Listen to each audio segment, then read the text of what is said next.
जय हिंद, नमस्कार दोस्तों, आप सभी को EDUBSNP चैनल में स्वागत है। आज हम इस वीडियो में लेकर आया हूँ वैदिक सभ्यता के संपूर्ण प्रश्न पर बात करने वाला हूँ। तो आप सभी से आशा है कि इस वीडियो को इन तक जरूर देखें और साथ में चैनल को लाइक, सब्सक्राइब और शेयर करना ना भूलिएगा। तो इसमें पहला प्रश्न है, आदि इतिहास काल के अंतर्गत कितने सभ्यता आते हैं? तो इसके अंतर्गत 2 सभ्यता आते हैं, सिंधु घाटी सभ्यता आते हैं, वैदिक सभ्यता आते हैं।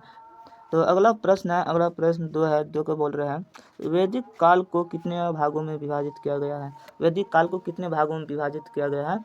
तो वैदिक काल को 2 भागों में विभाजित किया गया है, जिसमें पहला है ऋग्वेद काल। ऋग्वेद काल का समय है 15 से लेकर 1000 ईसा पूर्व का है। तो दूसरा है उत्तर वैदिक काल है, इसका समय है 1000 से लेकर 6000 ईसा पूर्व तक है। तो अगला प्रश्न 3 है, तो आर्य सबसे पहले कहाँ बसे थे? आर्य सबसे पहले कहाँ बसे थे? पंजाब और अफगानिस्तान में बसे। तो अगला प्रश्न 4 है। तो प्रश्न 4 को कह रहा है, मैक्स मुलर ने आर्यों का मूल निवास स्थान कहाँ माना है? तो इसका मूल निवास स्थान माना है मध्य एशिया को माना है। किसको माना है?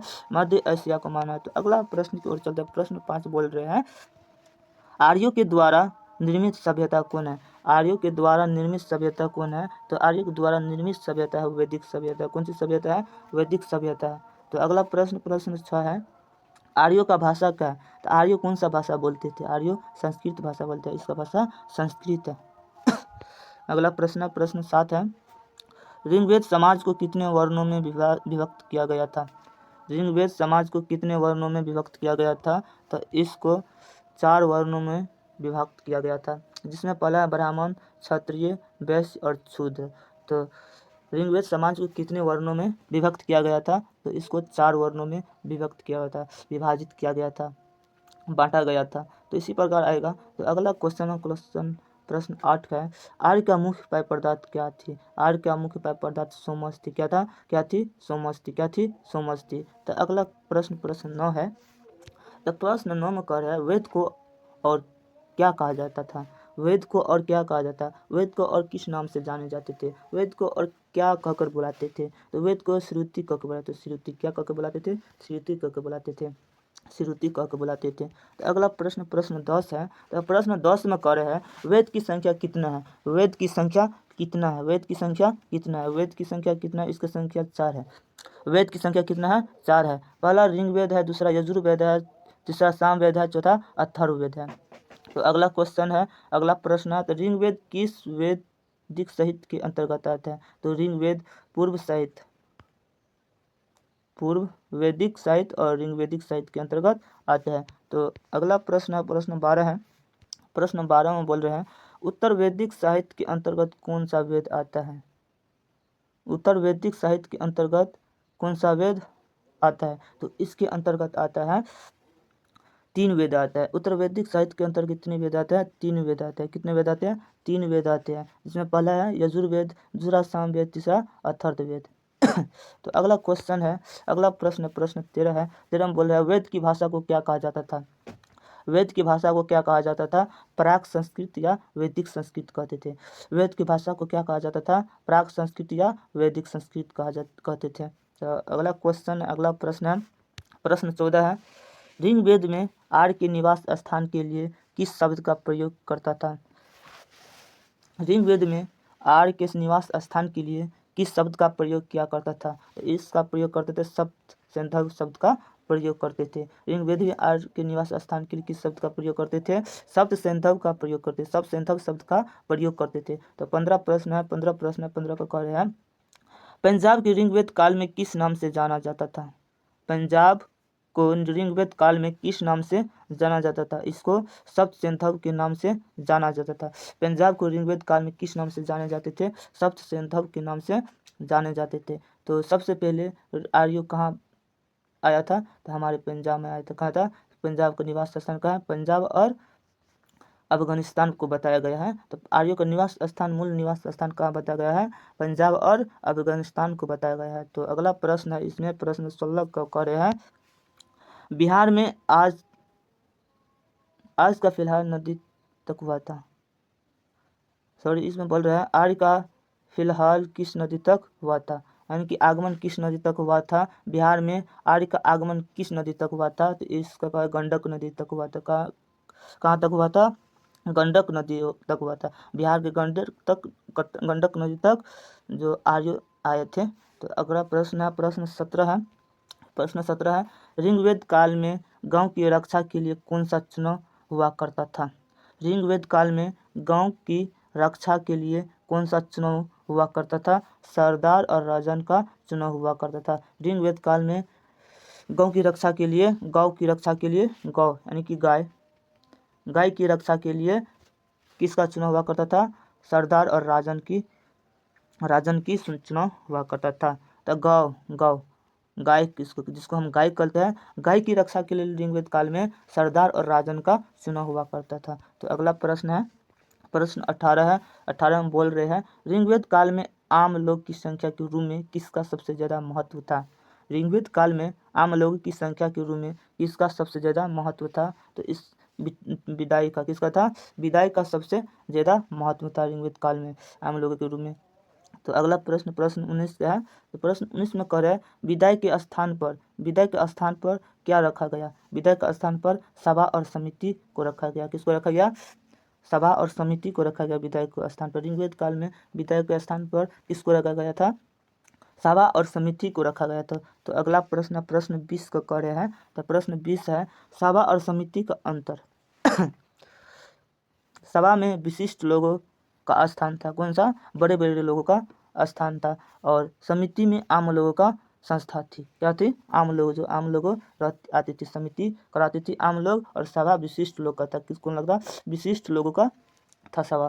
तो अगला प्रश्न है, प्रश्न 21 का बोल रहे हैं, तो ऋग्वेद में समिति की गठन में किसका आना अनिवार्य था? ऋग्वेद में समिति की बैठक में किसका आना अनिवार्य था? तो किसका आना अनिवार्य था? राजा का आना अनिवार्य था। किसका आना अनिवार्य था? ऋग्वेद के सभा के बैठक में किसका आना अनिवार्य था? समिति की बैठक में किसका आना अनिवार्य था? राजा को आना अनिवार्य था। तो अगला प्रश्न 22 बोल रहे हैं, कह रहे हैं, ऋग्वेद में आर्यों का मुख्य पेशा क्या थी?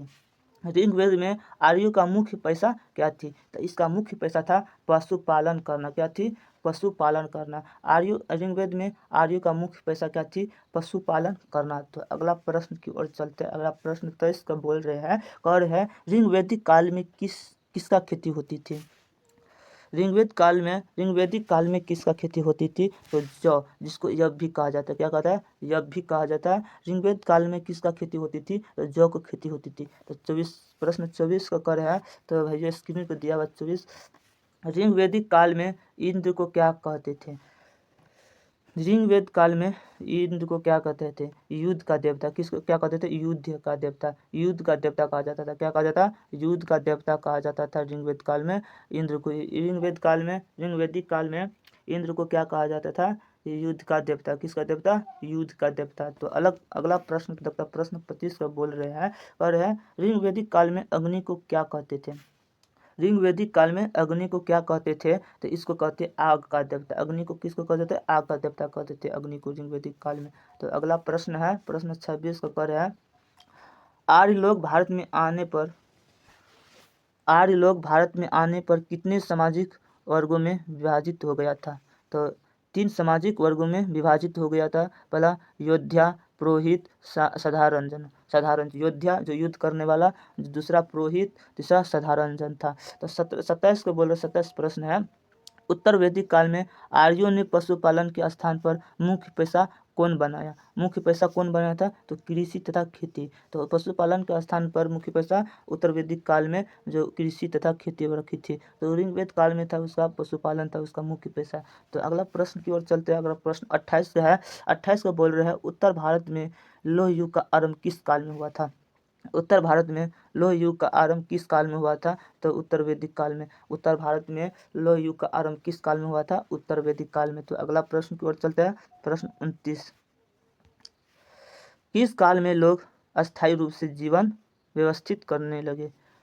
तो उत्तर वैदिक काल में। किस काल में लोग अस्थायी रूप से जीवन व्यवस्थित करने लगे? तो उत्तर वैदिक काल में। तो अगला प्रश्न है, प्रश्न 30 है। तो 30 का कर है, उत्तर वैदिक काल में पुरोहितों ने लोगों को कितने वर्गों में विभाजित किया? उत्तर वैदिक काल में पुरोहितों ने लोगों को कितने वर्गों में विभाजित किया? तो 4 वर्गों में। कितने वर्गों में विभाजित किया था पुरोहितों ने उत्तर वैदिक काल में? तो 4 वर्गों में विभाजित किया, जिसमें ब्राह्मण है, दूसरा क्षत्रिय है, तीसरा क्षुद्र है और चौथा है वैश्य। क्या है? वैश्य है। तो अगला प्रश्न की ओर चलते, प्रश्न 31 है। तो 31 का कह रहा है दोस्तों, उत्तर वैदिक काल में ब्राह्मणों का काम क्या था? उत्तर वैदिक काल में ब्राह्मणों का क्या था? काम था वेदों को अध्ययन करना और यज्ञ कराना। क्या काम था? वेदों का अध्ययन कराना और यज्ञ करना, इसका काम था ब्राह्मणों को उत्तर वैदिक काल में। तो भाई दोस्तों अगला प्रश्न की ओर चलते हैं। तो अगला प्रश्न 32 का है। उत्तर वैदिक काल में क्षत्रियों को काम क्या था? क्या था? क्षत्रिय को काम क्या था? युद्ध करके लोगों को रक्षा करना। क्या काम था? युद्ध करके लोगों को रक्षा करना। तो अगला प्रश्न 33 है। उत्तर वैदिक काल में शूद्रों का काम क्या था? इसका काम था तीनों वर्गों का सेवा करना। इसका काम क्या था? तीनों वर्गों का सेवा करना। उत्तर वैदिक काल में शूद्रों का काम क्या था? तीनों वर्गों का सेवा करना। तो अगला प्रश्न की ओर चलते हैं। अगला प्रश्न 34 को कह रहे हैं। तो 34 कह रहे हैं, वैदिक काल में शिक्षा किस रूप में दिया करता था? तो वैदिक काल में शिक्षा मौखिक रूप से देते थे। वैदिक काल में शिक्षा किस रूप से दिया करता था? मौखिक रूप से दिया करता था। तो अगला प्रश्न 35 का है। तो 35 का बोल रहे, वैदिक काल में शिक्षा के लिए विद्यार्थियों को गुरु के पास कितने वर्षों तक रहना पड़ता था? तो 12 वर्षों तक रहना पड़ता था। कितने वर्षों तक रहना पड़ता था? 12 वर्षों तक रहना पड़ता था। वैदिक काल में शिक्षा के लिए विद्यार्थी को गुरु के पास कितने वर्ष तक रहना पड़ता था? तो 12 वर्षों तक रहना पड़ता था। तो अगला प्रश्न है, अगला प्रश्न 36 का कार्य है। वैदिक कबीले के प्रधान को क्या कहते थे? वैदिक कबीले के प्रधान को क्या कहते थे? विश्वपति। क्या कहते थे? विश्वपति। तो ऑल द बेस्ट भाई फ्रेंड। तो इस वीडियो को लाइक, सब्सक्राइब और शेयर करो दोस्तों।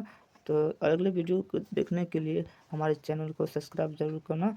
तो साथ में बेल आइकन को दबाना ना भूलें।